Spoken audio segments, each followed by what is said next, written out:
볼리비아에서 선교 활동을 하시는 프란치스코 카푸치노의 신부님이십니다. 찬미 예수 그리스도,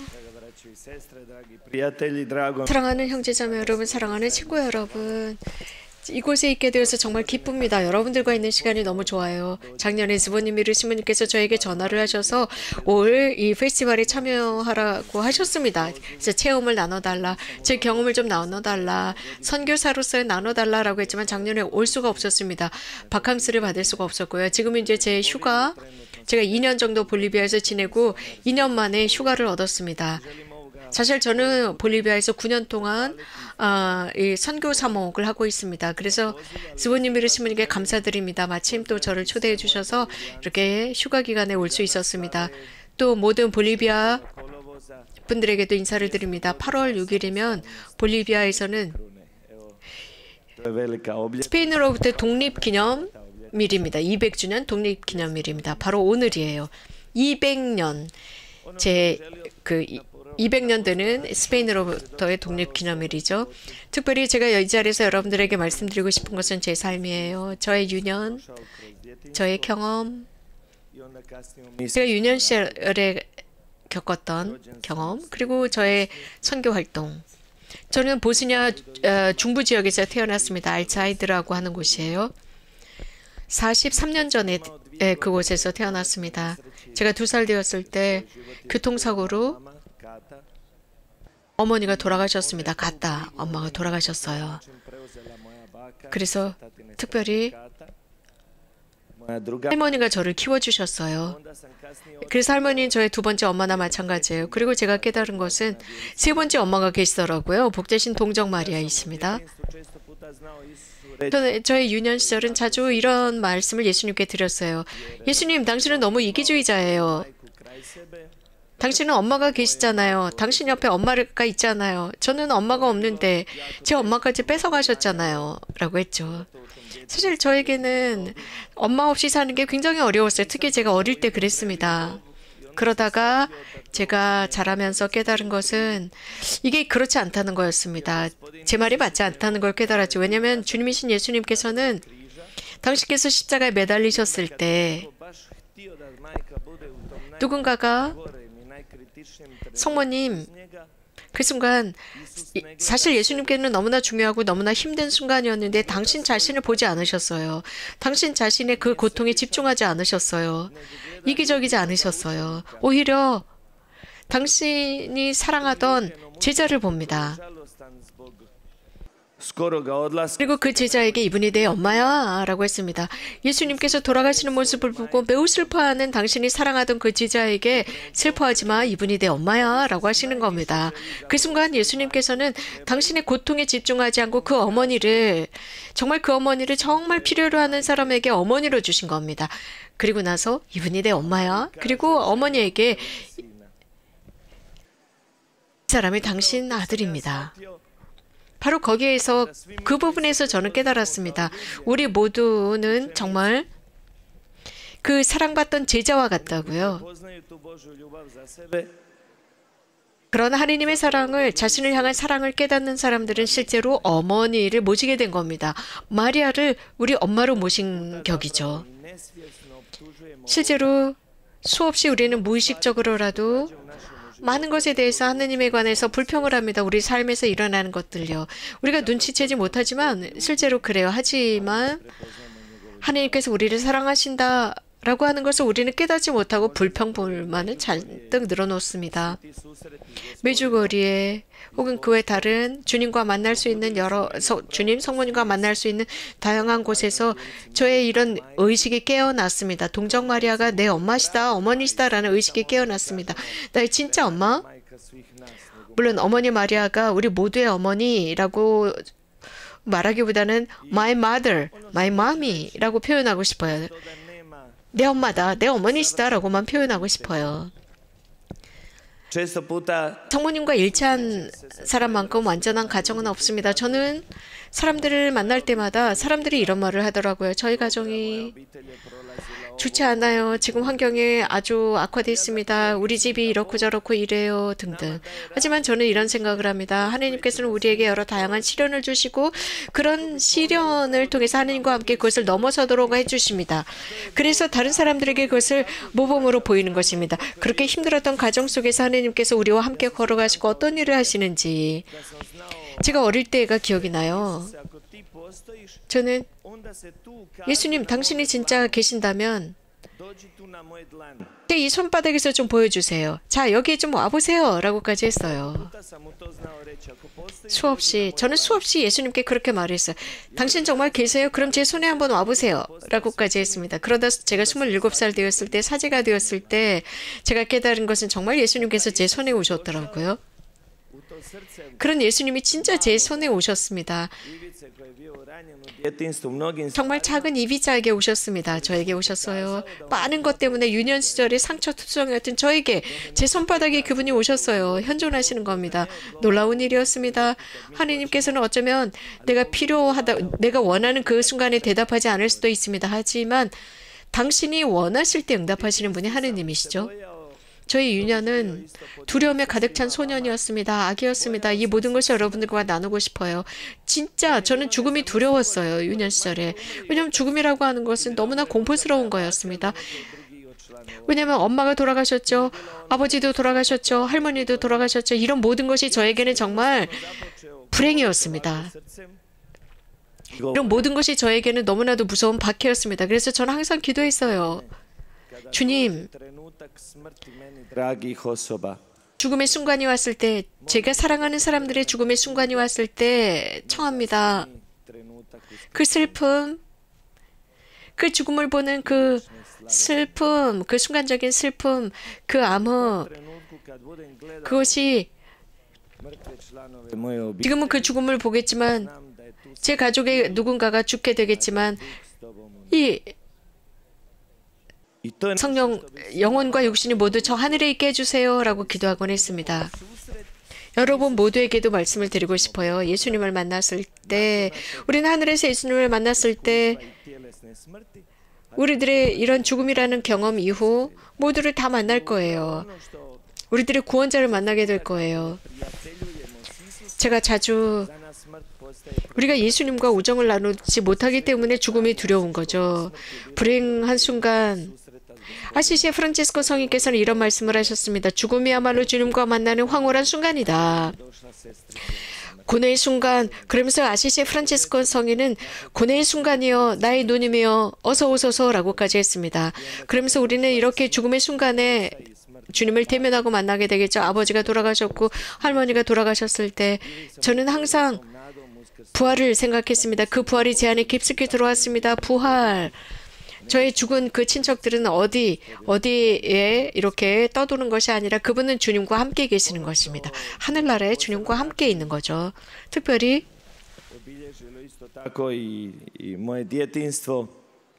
저의 유년 시절은 이렇게 묘사할 수 있어요. 전쟁이었고요. 전쟁 때문에 저희는 여러 곳으로 피난을 가했습니다. 보스니아 여러 곳으로 도망쳐야 했습니다. 그때는 정말 먹을 게 거의 없었습니다. 진짜 힘들었죠. 그러나 정말 잊을 수 없는 게 있었습니다. 그런 순간에도 저희들은 성당에 가는 걸 잊지 않았습니다. 하나님 도와주십사 라고 하면서 항상 전쟁 중에도 성당을 다녔습니다. 제가 11살 되었을 때였는데 저희 학급 모두가 다 소풍을 가야 할 때였는데 저희 집에는 돈이 없었어요. 먹을 것도 없었습니다. 소풍 갈 돈이 없었던 겁니다. 도시락을 사줄 돈이 없었습니다. 할머니께서는 정말 저를 보낼 돈이 없었어요. 어떻게 해야 좋을지 모르셨죠. 소풍 보낼 돈이 없었습니다. 그래서 저는 할머니에게 할머니, 하나님께서 다 알아서 해주실 거야. 제가 11살 때였어요. 그 다음날 삼촌이 집에 갑자기 오셨는데 제가 전쟁 때문에 1년 동안 못 보던 삼촌이 갑자기 오셔갖고는 저와 이야기를 하시더니 지갑을 열어서 100마르크, 독일 마르크를 저한테 주셨습니다. 엄청난 기쁨. 정말 그 바닥바닥한 돈을 주셨습니다. 저한테 주셨어요. 저는 그 돈을 쳐다보면서 할머니에게, 할머니, 저는 눈으로 할머니에게 말을 했어요. 할머니, 내가 뭐라고 했지? 할머니, 하나님께서 우리를 도와주신다고 했잖아. 라고 눈으로 이야기했습니다. 믿어야 합니다. 의탁해야 합니다.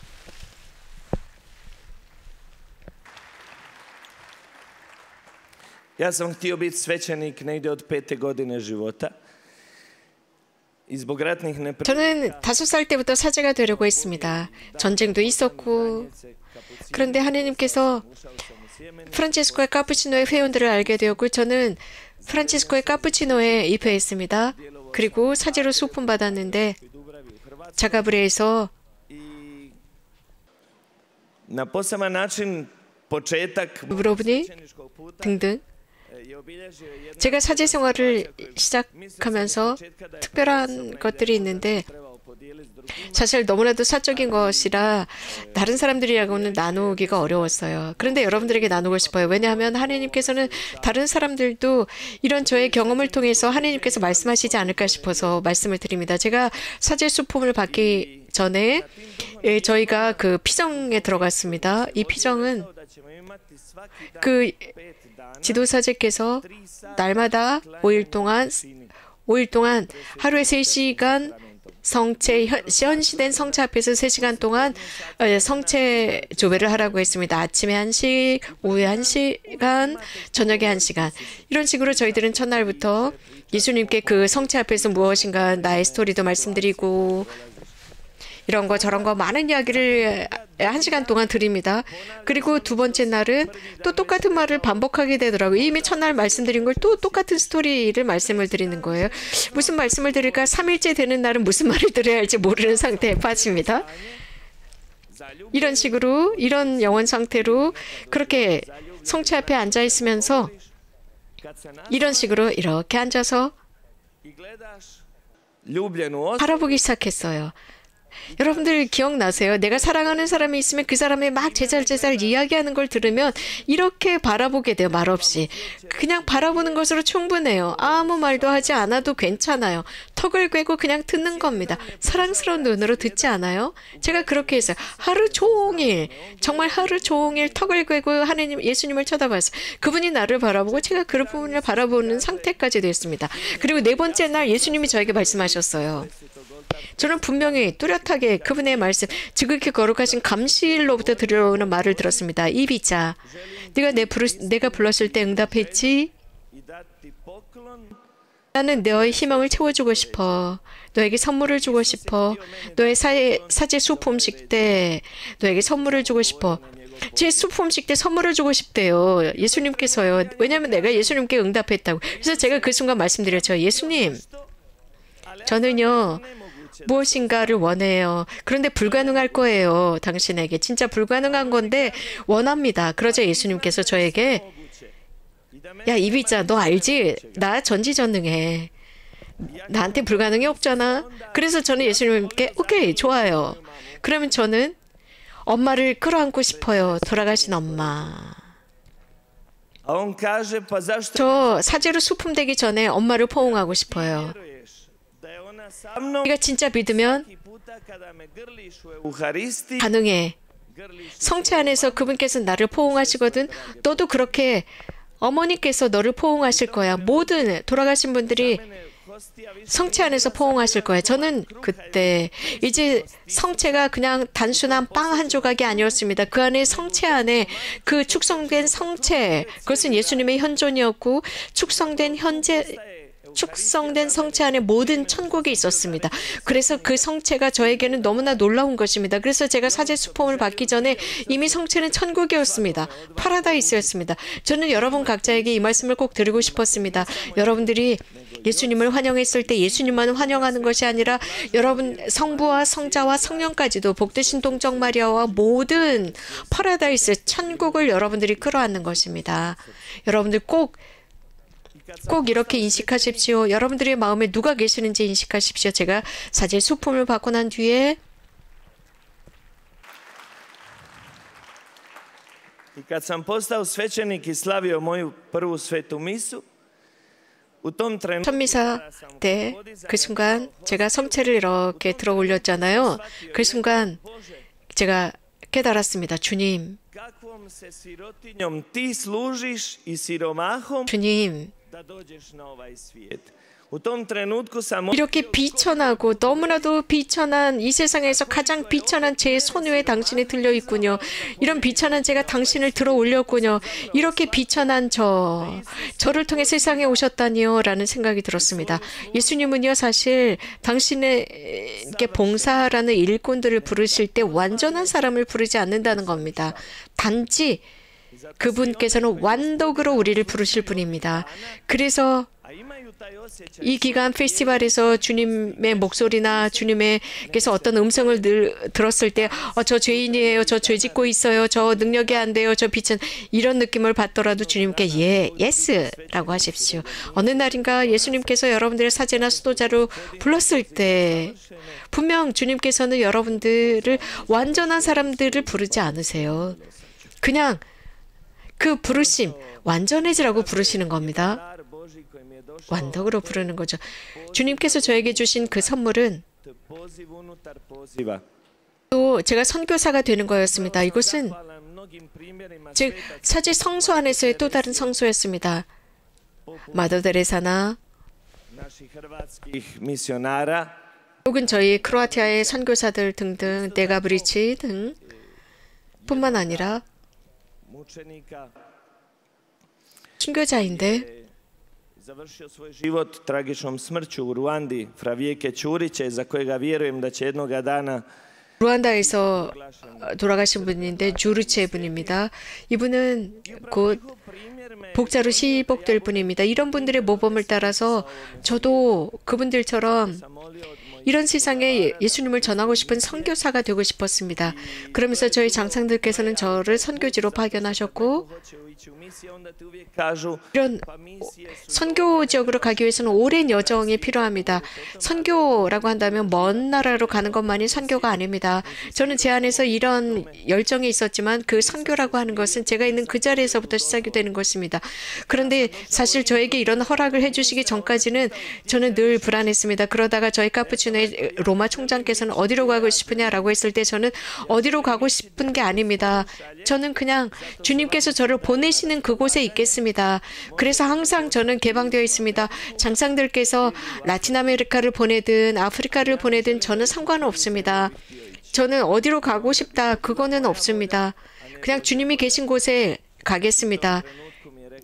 하느님의 뜻대로 하겠습니다. 그러다가 갑자기 볼리비아 라는 말이 나왔는데 사실 저는 스페인어를 단 한마디도 못했습니다. 볼리비아가 어디 있는지도 몰랐는데 제 입에서 그런 말이 튀어나왔습니다. 사실 주님께서 저를 그곳으로 보내시는구나를 깨달았습니다. 나를 그곳으로 보내신다면 주님도 항상 거기에 계시겠지 확신했습니다. 그러면서 2016년 1월 저는 볼리비아 선교지로 소임을 받았습니다. 거기서 부활하신 그리스도를 선포하고 있습니다. 선교지에서 카푸치노 다른 회원들과 함께 페루비아 관국 카푸치노 회원들과 함께 활동하고 있습니다. 아주 특별한 이데아를 깨달았는데 네 가지입니다. 예수님께서 초대하시는 선교지에서 초대하시는 네 가지인데 환자들 돌보기, 나병 환자들 돌보기, 그리고 악령을 쫓아내기, 죽은 이들을 부활시키기. 예수님께서 당신 제자들을 보냈을 때 스토리, 동화를 전해라. 그것이 아니라 구체적으로 일하라고 했습니다. 구체적으로 복음을 선포하라고 했습니다. 사랑을 선포하라고 했습니다. 그리고 사랑의 활동을 하라, 구체적인 활동을 하라고 했습니다. 저희는 선교지에서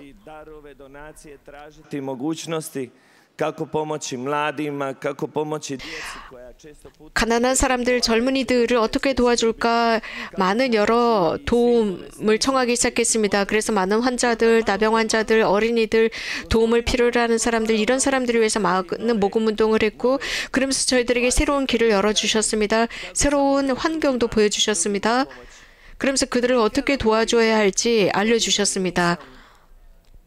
그 9년 6개월 동안 많은 여러 가지 어려운 상황들이 있었고 정말 저는 많이 울었습니다. 필요한 것들이 많이 부족했었기 때문입니다. 하지만 그런 상황에 맞닿았을 때 너무나도 힘든 상황에 맞닿았고 그런 어려운 사람들을 직접 제가 만나야 했을 때 그때마다 주님께서는 항상 저에게 새로운 아이디어를 주셨고 제가 이들을 위해서 이들을 어떤 착한 일을 해야 할지 많은 좋은 생각들을 주셨습니다. 정말 중요한 것은 인식하는 겁니다. 곧 예수님께서 나를 그곳으로 보내셨다는 사실입니다. 미션 지역입니다. 이것은 그분의 활동입니다.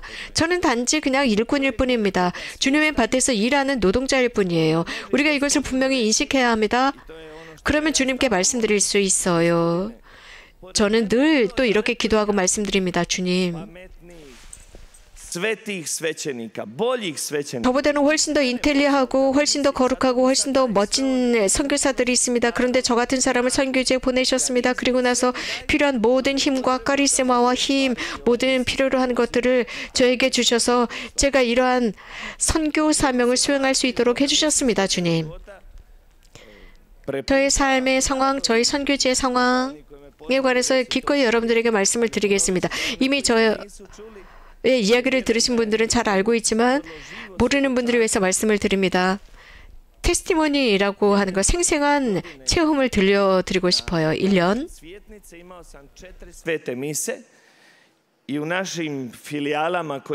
전 저희 성지주일날 4번의 미사를 봉헌했는데 저희 본당에는 자주 그때가 우기입니다. 그래서 굉장히 이렇게 여러 지역으로 가는 게 어려워요. 왜냐하면 저는 공소가 많거든요. 저희 본당에서 다른 공소로 가려면 진짜 힘듭니다.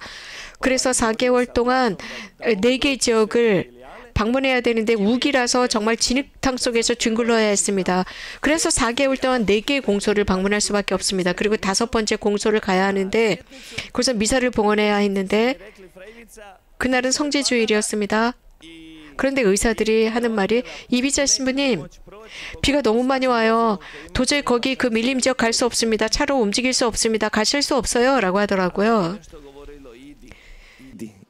하지만 제 마음 안에서는 가야 된다. 저는 차를 타고 운전하기 시작했습니다. 그 길을 가기 시작했어요. 그리고 제 조수석과 오른쪽에 사람들이 있었죠. 진짜 거기는 길이 없고 폭우가 쏟아지고 있었습니다. 그러면서 저는 그래 후진을 하자. 굉장히 어두웠습니다. 비가 잔뜩 오고 있었죠.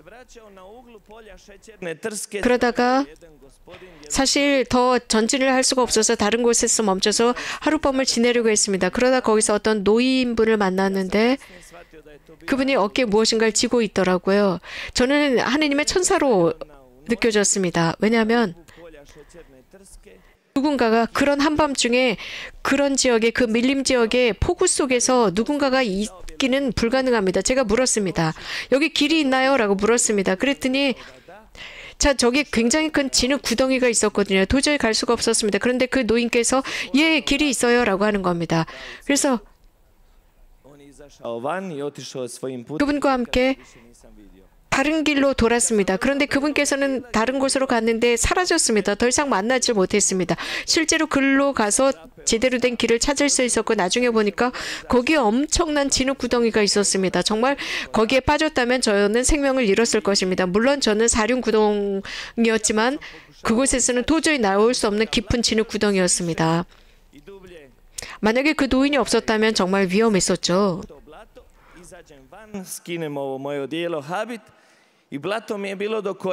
그러다가 또 다른 가다가 이제 그 진흙 구덩이를 또 다른 진흙 구덩이를 만났을 때 저희는 수도복을 벗고 거기서 이제 차를 밀기 시작했습니다.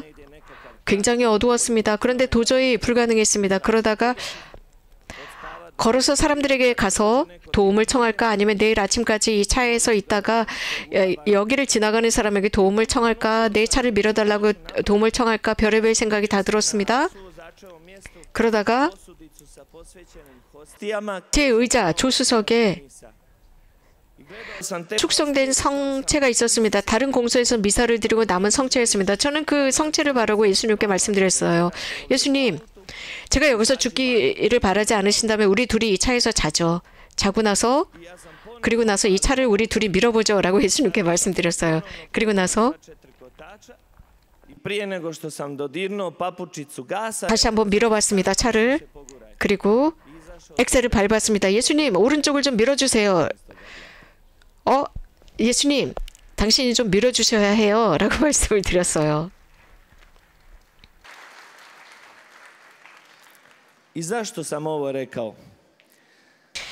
실제로 차는 거기서 빠져나왔습니다. 제가 왜 이런 이야기를 할까요?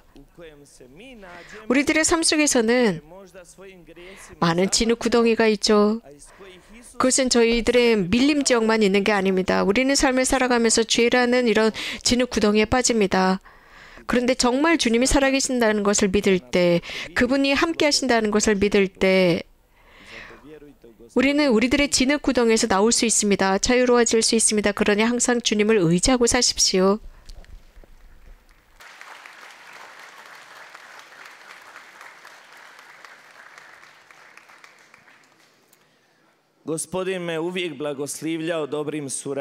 주님은 항상 저를 축복해 주셨어요. 많은 좋은 협력자, 남녀 형제 자매들을 보내주셨습니다. 협력자들입니다.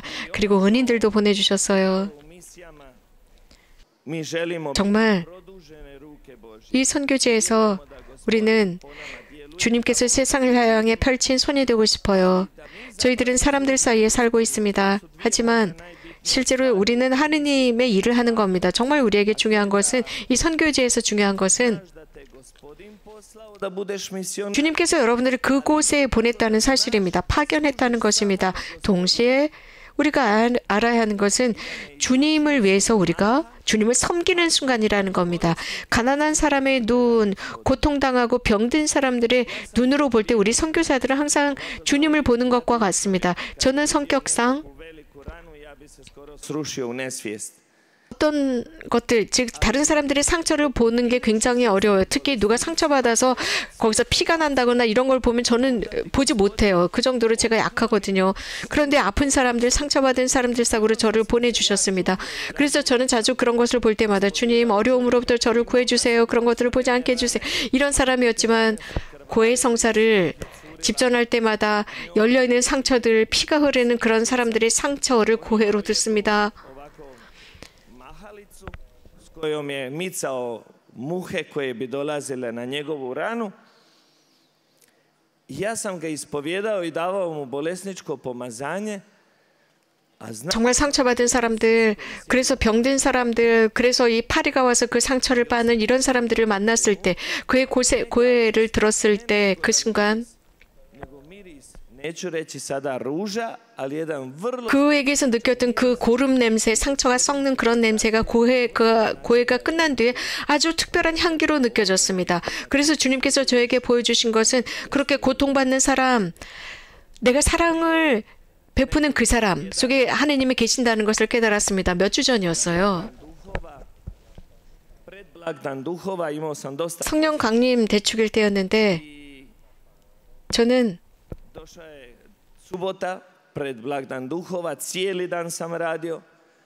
그때가 토요일이었는데 하루 종일 일을 했어요.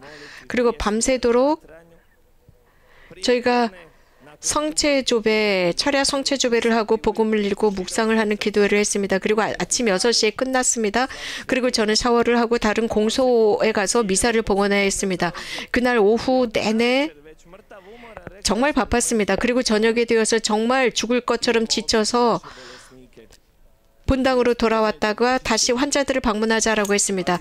그리고 한 그 자매의 휠체어를 타는 자매와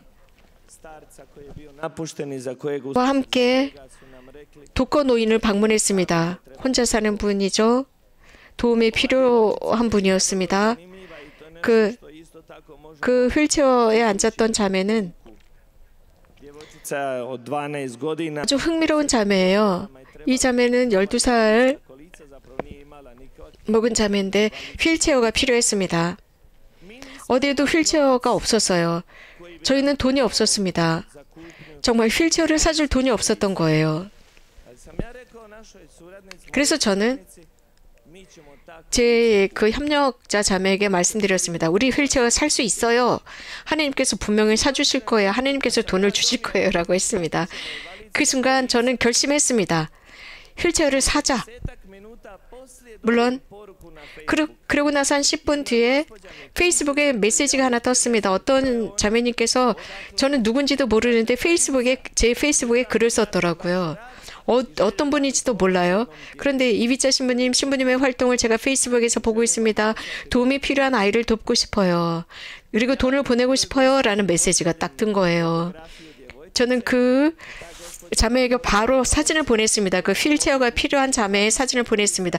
그리고 당장 돈을 보내셨어요. 저희가 휠체어를 살 수 있고 그 자매 그 휠체어에 앉아야 하는 그 소녀는 기저귀도 필요했습니다. 음식도 필요했습니다. 그 가족을 위한 도움이 필요했습니다. 정말 이렇게 주님께서 우리를 도와주십니다. 나병 환자가 주님께 찾아가서 도와달라고 하죠. 예수님께서는 너희들은 깨끗하니까 사제애가 가서 너희들이 깨끗해진 것을 보여라 라고 말씀하시지 않았고 오히려 그들의 상처투성이었을 때 사제들에게 가서 보여라 라고 예수님께서 말씀하십니다. 그 나병 환자들에게. 왜냐하면 그들의 말을 듣습니다. 그 말을 듣고 그들의 사제들에게 가는 그 중간에 예수님께서 그들을 치유하셨습니다. 자, 우리에게 바로 이게 부족해요. 용기가 부족합니다. 어떤 일이 지금 완성되지 않았다고 실망합니다. 그러나 완성되기 전에 우리는 감사할 줄 알아야 합니다. 그것이 완성되기 전에 우리는 무엇인가를 하기 위해서 선택해야 합니다. 우리는 절대 혼자가 아닙니다. 하느님의 섭리, 하느님의 도우심은 항상 우리들을 도와주려고 투쟁하고 있으니까요.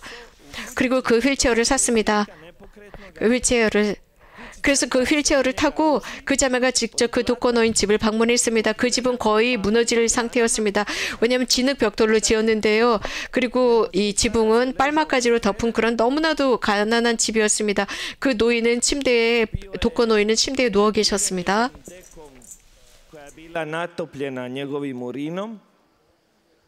그리고 다 떨어진 담요를 덮고 있었는데 그분께서는 계속 소변으로 담요가 다 젖어 있었고 그분의 대변은 여기저기 묻어 있었습니다.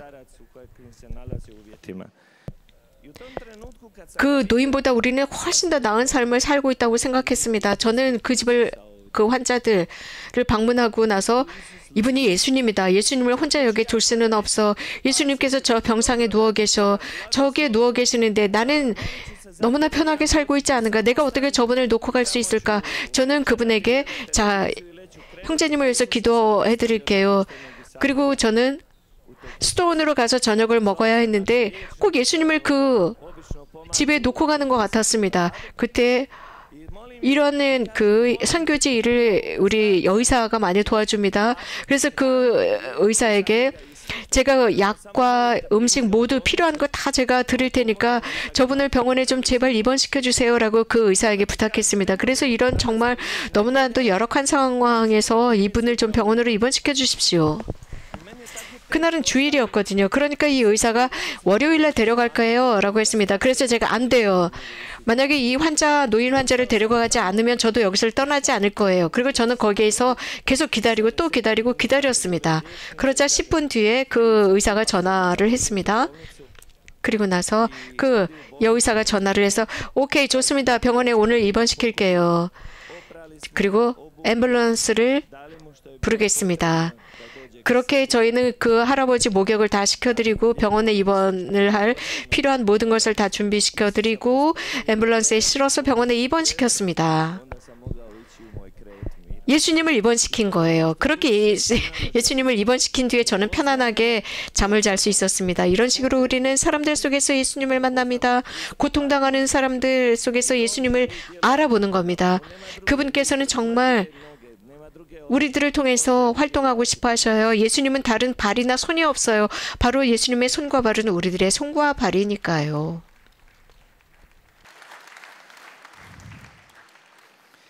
Na jednom susretu, duhovnom susretu, sličnom ovome, jedna gospođa se ispovijedala I rekla je 영성 면담을 하다가 어떤 형제분이 고해 성사를 받으셨습니다. 그러면서 이런 말을 하더라고요. 우리 기도회가 지금 거의 다 불이 꺼지고 있습니다. 성령 세신 기도회가 지금 거의 문을 닫게 생겼어요라고 했습니다. 그래서 제가 그분에게 아 그래요? 좋아요. 그러면 이 기도회에서 하시는 일이 뭐예요? 라고 물었더니 주님을 찬미했죠. 그러면 하느님의 사랑에 관해서 선포하셨나요? 그리고 하느님의 자비와 사랑을 구체적으로 실현했나요? 그리고 다른 사람들을 도와주었나요? 주변 사람들을 도와주었나요? 근데 그분이 성령 세신 회장이에요. 안 했다고 했습니다. 왜 다른 사람에게 기도회를 열지 않았나요? 그러니까 주님께서 이 기도회에 불을 꺼버리신 거죠. 아무도 도와주지 않은 기도회잖아요. 자, 형제님 부탁드립니다. 기도회를 여십시오라고 했습니다. 이 유스 페스티벌에 참여하신 우리 청년 여러분, 여러분들은 여러분들의 배터리만 충전하려고 오신 게 아닙니다. 여러분들은 예수님의 자비, 사랑을 가지고 행동으로 선포하기 위해서 이곳에 오셨습니다. 위대한 활동을 하십시오. 예수님께서 여러분 안에서 위대한 활동을 하실 것입니다. 여러분들을 세계 곳곳으로 보낼 거예요. 그것은 말로만이 아니에요. 꼭 말씀드립니다. 구체적인 활동으로 선포하십시오. 구체적인 활동입니다. 가난한 이들, 도움이 필요한 이들, 그분의 현존이 필요한 이들에게로 가십시오. 마테오 복음에서 예수님은 말씀하셨습니다. 작은 이들에게 한 것이 나에게 한 것이다. 여기에 많은 청년들이 계십니다. 다시 한번 말씀드리고 싶어요. 주님께서 여러분 중에 누군가를 부르고 계십니다. 선교사가 되라고 부르고 계셔요. 사제가 되라고 부르고 계시는군요. 그리고 수도자가 되라고 부르셔요. 남녀 수도자. 동시에 거룩한 사람이 되라 부르십니다. 거룩한 남녀, 거룩한 아버지 어머니가 되라고 부르십니다. 특별히 하느님께서 여러분들의 구체적인 답을 기다리고 계십니다. 그분의 거룩한 부르심의 대상이 된 여러분들에게 답을 요구하십니다. 저는 가끔 청년들에게 사제가 될 수 있겠군요. 수도자가 될 수 있겠군요. 라고 말하면 이런 청년들은 저에게 이렇게 말해요. 그런데 말이에요, 신부님. 저는 목소리 못 들었는데요. 주님의 목소리 못 들었는데요. 라고 해요. 그럴 때마다 저는 좋아요. 주님께서 당신의 거룩한 뜻을 실현하시기 위해서 복되신 동정 마리아 몸에서 태어나셨습니다. 그분께서 직접 세상에 오신 것이 아니라 복되신 동정 마리아를 선택해서 하느님 아들의 어머니가 되도록 하셨고 또 직접 알려준 것도 아니고 가브리엘 대천사를 보내서 그 소식을 전했습니다. 그래서 누군가 여러분들이 이런 여러분들의 성소를 마음으로 생각하고 계신다면 누군가를 통해서 말씀하실 것입니다. 혹은 이 자리에 있는 저 이비자 신부를 통해서 혹은 성경 말씀을 통해서 여기에 있는 많은 강의와 테스티모니를 통해서 이 페스티벌 기간 분명히 여러분 마음에 들릴 겁니다. 내가 너를 선택했어 라는 목소리. 네가 세상으로 나가서 나를 모든 사람에게 전할 거야. 내 왕국을 위해서 너는 봉사하는 사람이 될 거야. 라는 음성입니다. 그러니까 이곳을 통해서 또 성서를 통해서 전화 혹은 여기에 강의하시는 분들이나 체험을 발표하시는 분들을 통해서 이런 사람들은 복되신 동정 마리아처럼 다리 역할을 하게 됩니다. 그리고 여러분들 마음속에서 이런 말씀이 들려오게 할 것입니다. 자원봉사 혹은 여러분들의 삶, 여러분들의 청년의 삶, 자원봉사를 한 번 정도는 꼭 하십시오. 인생의 중요한 기회가 되고 좋은 것이 된 것입니다. 여러분들 그렇다고 여러분 모두를 볼리비아로 초대하지는 않겠습니다. 왜냐하면 볼리비아는 굉장히 많거든요. 만약에 여러분들이 볼리비아로 다 오신다면 여러분들을 먹일 능력이 안 됩니다. 예수님은 5,000명을 먹이셨지만 저는 그런 능력은 되지 않습니다. 하지만 성령께 기도해 주십시오. 정말 성령께서 제 안에서 어떤 부분을 보셨는지 정하시고 성령께서 복되신 동정 마리아를 가득 채우신 것처럼 그래서 그분께서는 지체 없이 일어나셔서 산을 넘어서 엘리사벳을 방문하셨습니다. 그렇듯이 성령께서 우리들의 마음을 가득 채우셨을 때, 우리에게 무엇인가 사인을 주셨을 때 즉각적으로 일어납시다. 여러분들 이곳 페스티벌에서 여러분들의 미적지근함을 버리십시오. 여러분들의 나는 비천해라고 하는 생각을 버리십시오. 성령의 음성이 들릴 때 주님께서 여러분들을 필요로 하는 그곳으로 달려가십시오. 성령께서 여러분을 채우실 것입니다. 그리고 여러분들을 유용한 사람으로 만들 것입니다. 예수님께서 당신 마음에 간직한 그 사람들만 당신이 필요로 하는 장소에 보냅니다. 주님 앞에서 마음을 닫을 때 도움이 필요한 모든 이들에게 마음을 닫는 것이 됩니다. 그러니까 이런 자원봉사 활동 경험, 이런 봉사, 이것은 꼭 볼리비아나 라틴 아메리카나 아프리카가 아니어도 됩니다. 여러분들이 계시는 그 장소에서 분명히 여러분들에게 주님께서 보여주실 것입니다. 여러분들이 느끼는 것. 그래서 여러분들이 누구를 위해서 일해야 할지 분명히 보여주실 것입니다. 제가 여러분들에게 하는 이 체험 발표가 여러분들의 삶에 약간의 도움이라도 되기를 바랍니다. 복되신 동정 마리아가 이 세상에 예수님을 모시고 왔듯 저도 여러분들에게 그런 조그만 씨앗이 되기를 바랍니다. 하나님께서는 분명히 여러분들을 위한 프로젝트를 가지고 계시고 하나님의 사랑과 예수님을 전하도록 하실 것입니다. 아멘. 고맙습니다.